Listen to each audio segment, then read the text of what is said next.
How to fix character AI app not working. Well, the issue might arise because your application is not up to date. In order to check it out, head over to your app store. It will land you on this homepage. Once you are in here, in the search bar, search for character AI. Move into this app. Right here, instead of open, if it shows the option of update, then your application is not up to date. In this case, all you want to do is tap on update and update your application to the latest version. Once you have the latest version of the app, now the next step you want to do is head over to the settings of a device. Move into General. Head over to iPhone Storage. It will lead you to space. In here you have to search for the application character AI. Once you find it, move into it.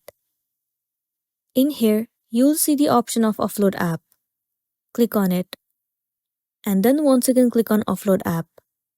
It means clearing the cache and the storage of the application. Well, it will remove all of the unwanted bugs from the app and make your application run smoothly. With the help of this, it might fix the issue that you have been facing. If not, you can uninstall the application and reinstall it again. Reinstalling the app will definitely fix the issue, and then you'll be good to go. So that's all for today, and this is simply how you can fix character AI app not working. Make sure to hit the like button and consider subscribing if you found this video helpful. We'll see you in the next one.